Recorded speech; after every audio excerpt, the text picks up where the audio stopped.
Hello everyone, welcome to my channel 6 to 12 NCERT classes में आपका स्वागत है। आई होप आप लोग भी बहुत अच्छे होंगे। तो चलिए आज हम लोग 7 चैप्टर को कंप्लीट करते हैं।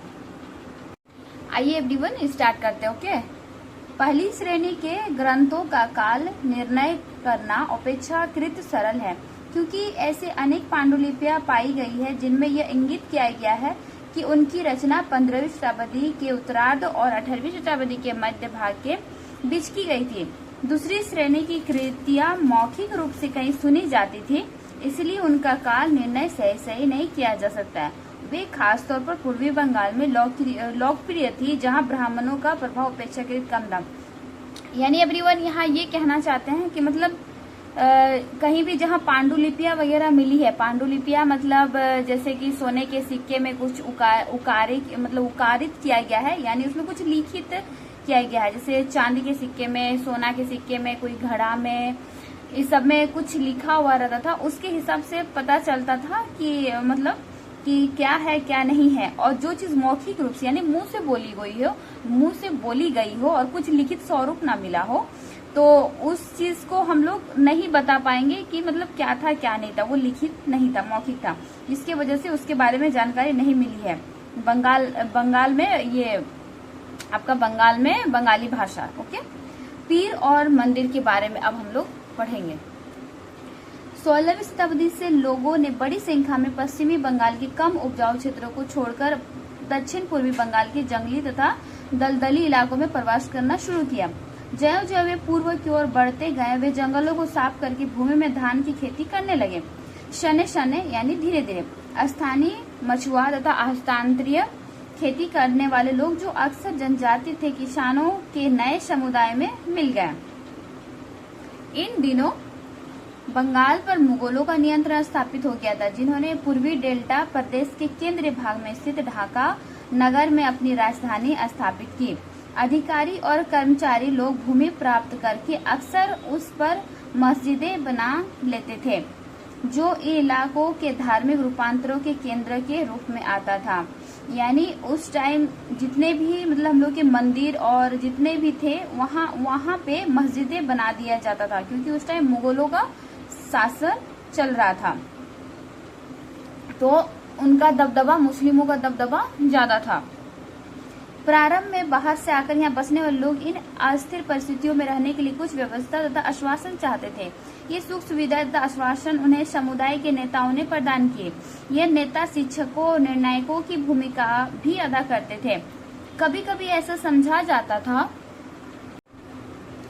कि इन नेताओं के पास अलौकिक शक्तियां हैं।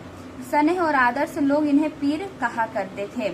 इस पीर श्रेणी से संत या सूफी और अन्य धार्मिक अनुभावक, साहसी, उपनिवेशी, देवत्व प्राप्त सैनिक, योद्धा, विभिन्न हिंदू एवं बौद्ध देवी देवताओं और यहाँ तक कि जीव आत्मा भी शामिल थे। पीरों की पूजा पद्धतियां बहुत ही लोकप्रिय हो गई और उसकी मज़ारें बंगाल में सर्वत्र पाई जाती है।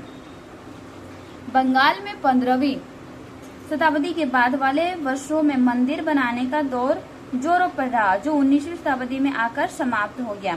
यानी एवरीवन 15वीं शताब्दी में बंगाल में 15वीं शताब्दी में मंदिर बनाने का दौर मतलब उत्पन्न हुआ, मतलब मंदिर बनाने का दौर चला बहुत तेजी से, जो 19वीं शताब्दी में आकर समाप्त हो गया। 19वीं शताब्दी में मतलब समाप्त हो गया।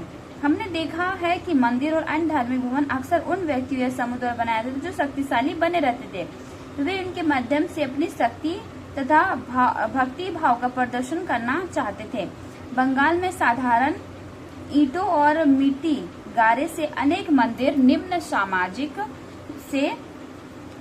समूह जैसे कालू, कंसारी आदि के समर्थनों से बने थे। यूरोप की व्यापारिक कंपनियां के आ जाने से नए आर्थिक अवसर पैदा हुए और इन सामाजिक समूह से संबंधित अनेक परिवारों ने इन अवसरों का लाभ उठाया।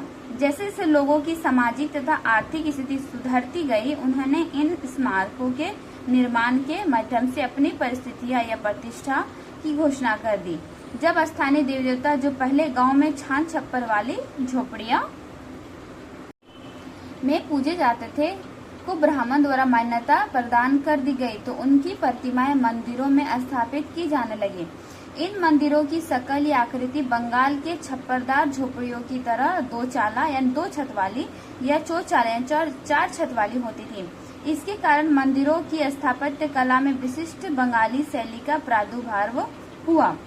अपेक्षाकृत अधिक जटिल चौचाला यानी चार छत वाली ढांचे में चार त्रिकोणीय छतें चार दीवारों पर रखी जाती थी, जो ऊपर तिर्यक रेखा या एक बिंदु तक जाती थी।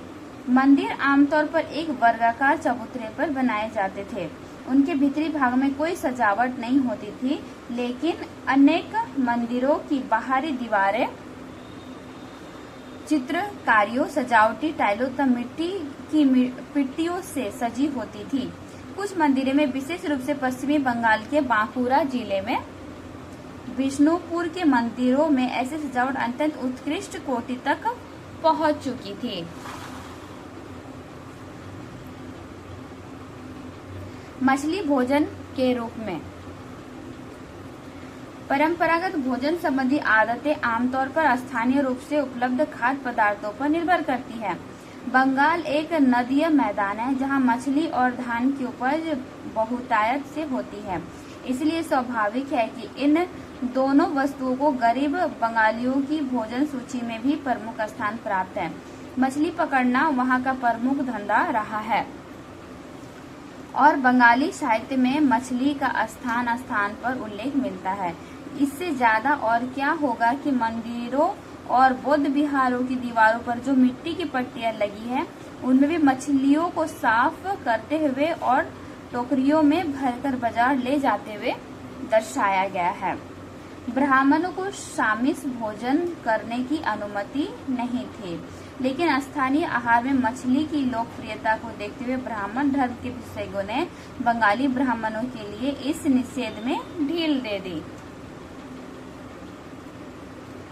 बृहधर्म पुराण, जो बंगाल में रचित 13वीं शताब्दी का संस्कृत ग्रंथ है। कौन है?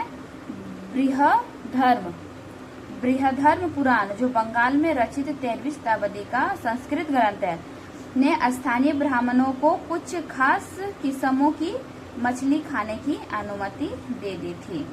यानी वहाँ के पंडित मछली खा सकते थे और कुछ नहीं खा सकते। और एवरीवन 7 पार्ट यहीं पे खत्म होती है आपकी, तो आप लाइक एंड सब्सक्राइब कर दीजिएगा और मेरे चैनल को आगे बढ़ाइएगा। Thank you everyone, bye bye.